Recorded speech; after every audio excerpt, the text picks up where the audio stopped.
Corporates का कर्जा ये अगर सरकार राइट ऑफ करेगी तो मुझे लगता है ठीक नहीं है। हाँ, एक प्रकार से आर्थिक मंदी की अवस्था में अगर सरकार उसको रीशेड्यूल करती है तो मुझे ऐसा लगता है कि उस पर बहुत ज़्यादा आपत्ति नहीं होनी चाहिए, लेकिन राइट ऑफ करने पर आपत्ति होनी चाहिए।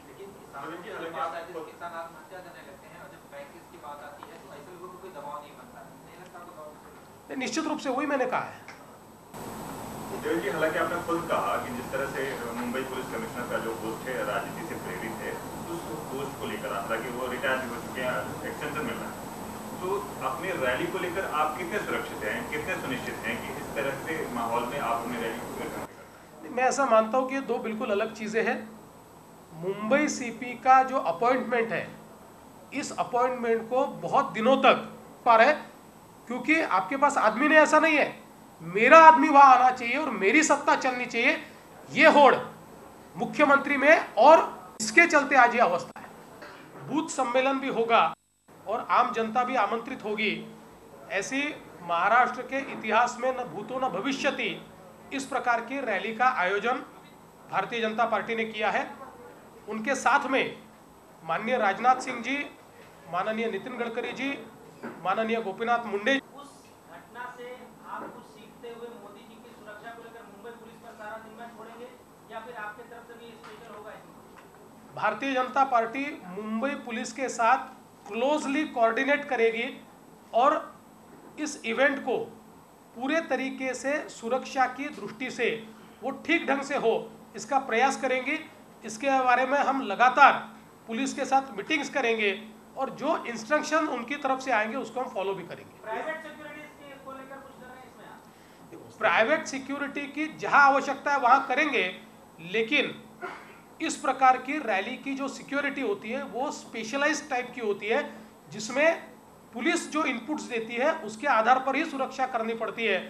इंटेलिजेंस सारा पुलिस के पास होता है, प्राइवेट सिक्योरिटी के पास नहीं होता, और इसलिए पुलिस के साथ क्लोज कोऑर्डिनेशन करके हम रैली करेंगे। 25 करोड़ रुपया आप देंगे, वो कहां से आएगा और इतनी सुरक्षा में 25 करोड़ रुपया देना? भारतीय जनता पार्टी ने तय किया है कि हम लोग पूरे महाराष्ट्र से 100 रुपये, 1000 रुपये, 500 रुपये के कूपन्स के माध्यम से 25 करोड़ रुपए की राशि जमा करेंगे और इस सभा में हमारे केंद्रीय नेतृत्व को ये राशि सौंपी जाएगी। इस संदर्भ में सारा नियोजन हमने किया हुआ है। क्या करेंगे उस 25 करोड़ रुपए का? कुछ बाकी लोगों को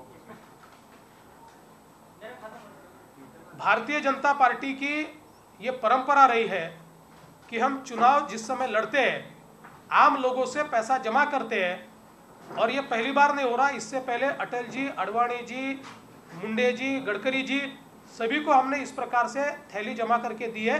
भारतीय जनता पार्टी ये मानती है कि जनता के माध्यम से पैसा खड़ा हो और उसके माध्यम से पार्टी चुनाव लड़े। इस रैली में कोई टिकट है क्या, और आने वाले दिनों में मोदी जी की रैली महाराष्ट्र में कहां-कहां होने वाली है? इस रैली में बड़े पैमाने पर ऑनलाइन रजिस्ट्रेशन हम लोग करेंगे, डिजिटल मीडिया, सोशल मीडिया, सारे चीज़ों का इस्तेमाल करेंगे, लेकिन इसमें हमने टिकट नहीं लगाया है क्योंकि हम लोग कूपन के माध्यम से निधि जमा कर रहे हैं। और इस सभा के बाद चूंकि ये बूथ सम्मेलन है महाराष्ट्र के लिए और मुंबई के लिए, बूथ सम्मेलन के साथ साथ बाकी लोग भी उसमें सम्मिलित होने वाले हैं, तो आम लोगों के लिए मोदी जी की सभा एक विदर्भ में होगी, एक मराठवाड़ा में होगी और एक उत्तर महाराष्ट्र में होगी। शिवानंद तिवारी ने भारत रत्न को लेकर मांग उठ रही है, दोनों मुद्दों पर आप क्या राय? श्री सचिन तेंदुलकर, इनको जो भारत रत्न मिला है उसका भारतीय जनता पार्टी ने स्वागत किया है और हमें खुशी है कि श्री सचिन तेंदुलकर जी को भारत रत्न दिया गया। साथ ही में हमारी ये भी मांग है कि अटल बिहारी वाजपेयी जो इस देश के सबसे प्यारे और जाने माने इस प्रकार के प्रधानमंत्री रहे हैं और देश और दुनिया में इस देश को एक ऊंचाई देने का काम ये अटल जी ने किया है, इसलिए उन्हें भी भारत रत्न मिले, ये भारतीय जनता पार्टी की मांग है। शिवसेना के जो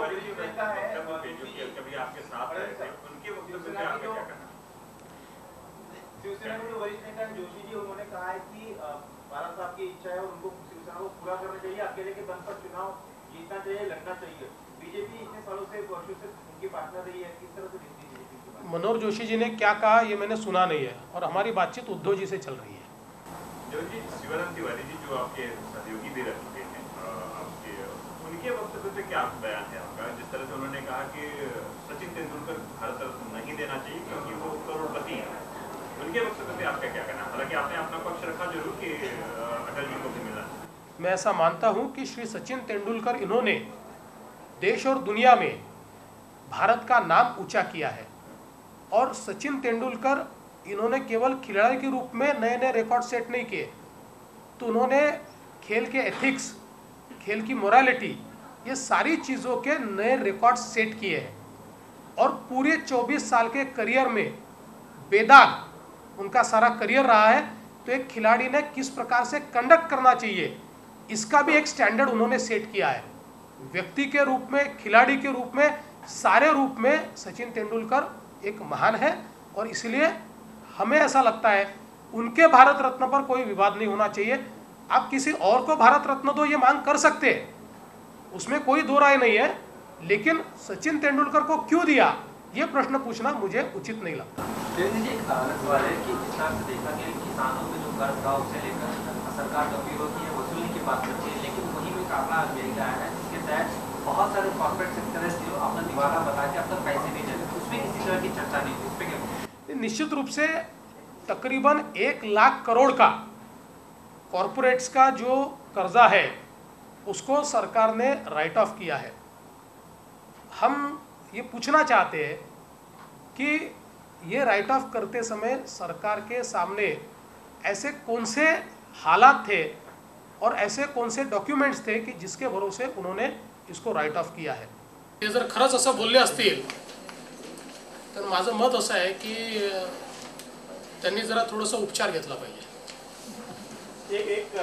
उपचाराचे मुंबई पोलीस आयुक्तांच्या नियुक्तीबाबत असं बोललं जातं की राष्ट्रवादी आणि काँग्रेसमध्ये ते वाद आहे। मुख्यमंत्र्यांच्या नजरेसमोर वेगळी नावं आहेत आणि आर पाटील यांनी जी शिफारस केलेली आहे ती वेगळ्या नावाची केलेली आहे। कुठेतरी मुंबई सीपीची जी नियुक्ती आहे ती या दोन पक्षांच्या भांडणात रखडली असं बोललं जातंय। विरोधात म्हणून काय? नाही, हे खरंच आहे। मुंबई सीपीची नियुक्ती असेल किंवा अनेक वरिष्ठ IAS आणि IPS ऑफिसरचं पोस्टिंग असेल, हे दोन पक्षांच्या भांडणामध्ये त्या ठिकाणी रखडलेलं आहे। आणि हे भांडण कोणीतरी चांगला व्यक्ती बसवायचा याकरता नाही आहे, माझा व्यक्ती बसवायचा याकरता हे भांडण आहे, जेणेकरून मला माझी सत्ता गाजवता आली पाहिजे याकरता हे दोन पक्षांचं भांडण आहे। आणि मी परवा देखील म्हणालो की या दोन पक्षाच्या भांडणामध्ये महाराष्ट्राचा सत्यानाश होतो। मी देवेंद्रजींना विनंती करतो की त्यांनी आपल्या निवेदनाला सुरुवात करावी। देशातल्या आणि महाराष्ट्रातल्या UPAच्या काळ्या कारभाराच्या विरुद्ध महाराष्ट्रामध्ये एक प्रकारचा एल्गार करण्याचा निर्णय आम्ही केला आहे। 22 डिसेंबरला मुंबईच्या BKC ग्राउंडवर माननीय मोदीजी, राजनाथ सिंहजी, माननीय नितीनजी, माननीय गोपीनाथराव मुंडे आणि राजीव प्रताप रूढीजी यांची एक अत्यंत भव्य अशी सभा आणि बूथ मेळावा भारतीय जनता पक्षातर्फे आयोजित करण्यात आला आहे। महाराष्ट्रातल्या 82,000 बूथपैकी 60,000 बूथचं आमचं गठन झालं आहे। या महिन्याच्या शेवटपर्यंत उर्वरित बूथचं गठन करायचा आम्ही प्रयत्न करतो आहोत। आणि महाराष्ट्रातल्या सगळ्या बूथमधले बूथ समितीचे कार्यकर्ते या सभेला यावेत आणि त्यासोबत मुंबईतनं बूथ समितीसोबत इतर नागरिक देखील त्याकरता यावेत, अशा प्रकारचे नियोजन या निमित्ताने आम्ही करतो। आणि या संपूर्ण नियोजनाकरता पुढच्या काळामध्ये महाराष्ट्रातल्या सर्व लोकसभा क्षेत्रांमध्ये, सर्व जिल्ह्यांमध्ये आणि तालुका स्तरापर्यंत वेगवेगळ्या प्रकारची आयोजनं आम्ही तयार केलेली आहेत। UPAच्या काळ्या कारभाराच्या विरुद्ध महाराष्ट्रामध्ये एक प्रकारचा एल्गार करण्याचा निर्णय आम्ही केला आहे। 22 डिसेंबरला मुंबईच्या BKC ग्राउंडवर माननीय मोदीजी, राजनाथ सिंगजी, माननीय नितीनजी, माननीय गोपीनाथराव मुंडे आणि राजीव प्रताप रूढीजी यांची एक अत्यंत भव्य अशी सभा आणि बूथ मेळावा भारतीय जनता पक्षातर्फे आयोजित करण्यात आला आहे. आणि म्हणून मुंबई भारतीय जनता पक्षाचे अध्यक्ष ॲडव्होकेट आशिष शेलारजींनी आम्हा सर्व आमदार आणि नगरसेवकांना आदेश दिल्यानंतर जे काय हालचाल आणि प्रयत्न आम्ही केलं, जे काही पत्रव्यवहार राष्ट्रपती, पंतप्रधान, सुप्रीम कोर्टचे जस्टिस, महाराष्ट्राचे गव्हर्नर, महाराष्ट्राचे मुख्यमंत्री आणि मुंबई महानगरपालिकेचे आयुक्त यांना 1 महिन्यामध्ये जितके पत्रव्यवहार आम्ही महत्त्वाचे केले त्याची एक छोटीशी पुस्तिका बनवली आणि त्याच्याबरोबर एक छोटासा तुम्हाला वेगळा नोट देतो. फक्त 2च मुद्द्याकडे मी आपल्या सर्वांचं लक्ष वेधू इच्छितो.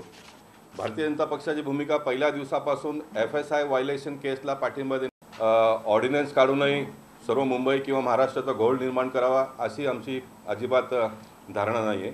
आणि म्हणून आम्ही पहिल्यापासून आमचा मुद्दा हेच आहे की जे परमिसेबल FSIमध्ये रेग्युलाइज व्हायला पाहिजे ते करा आणि बाकीचं जे काही कायद्याप्रमाणे कारवाई करायचं म्हणून करा, ही आमची पहिल्या दिवसापासूनची भूमिका आहे.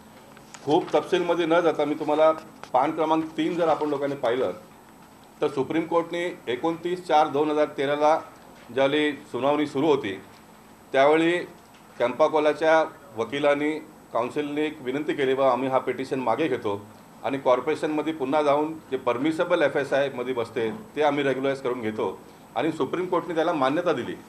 परंतु हे सर्व मंडळी कॉर्पोरेशनला रेग्युलरायझेशन पुटअप करायला आले तर त्यांना दाद दिली नाही आणि परत सुप्रीम कोर्टमध्ये जाऊन ऑर्डर घेऊन हे तोडण्याचा सर्व पराक्रम जे काही चाललं महिनाभर ते आपण लोकांनी पाहिलेलं आहे.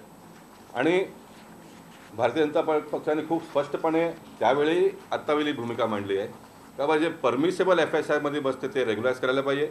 महापालिकेच्या अधिकाऱ्यांनी आयुक्तांना चुकीची माहिती दिली आहे, महाराष्ट्रातल्या UDमधल्या सर्व अधिकाऱ्यांनी चुकीची माहिती मुख्यमंत्र्यांना दिली आहे, म्हणून ह्याच्यातून निर्णय होत नाही. मी सर्व पत्रकारांना आणि मीडियाला धन्यवाद देऊ इच्छितो की आपण लोकांनी एवढा मोठा झुंबेश खूप मन लावून चालवलं, म्हणून ह्याच्यातून काहीतरी चांगलंच निघेल अशी आमची प्रामाणिक इच्छा आहे. एक गोष्ट आणखी त्याच्यामध्ये जी ॲडिशन झाली ते आजच्याही वर्तमानपत्रात आहे. जे मूळ कॅम्पाकोलाची जागा आहे उरलेली बिल्डिंग बांधून जे उरलेली जागा आहे ते थर्ड पार्टी क्रिएट कॅम्पाकोलाच्या मालकांनी केलेली आहे आणि म्हणून कॉर्पोरेशनच्या नियमाप्रमाणे ती जागा परत कॉर्पोरेशन घेऊ शकते आणि कॅम्पाकोलाला हवी असलेले FSI देऊन पूर्ण बांधकाम नियमित होऊ शकतो. आता ही नवीन परिस्थिती निर्माण झाली आहे ते मी आपल्या लक्षात आणून देतो आणि तो पत्रही आम्ही 15 तारखेला 14 तारखेला जजमेंट आल्यानंतर 15 तारखेला मुख्यमंत्र्यांना लिहून त्यांना अवगत केलेली आहे. त्याची प्रत मी पहिल्या पानावर लावलेली आहे. आणि म्हणून आमची अशी मागणी आहे महाराष्ट्राच्या मुख्यमंत्र्यांना, फक्त त्यांनी महानगरपालिकेच्या आयुक्तांना नियमात बसून सर्व बिल्डिंग रेग्युलाइज करा अशा प्रकारची मागणी पहिल्यापासूनची आहे, आजही आहे.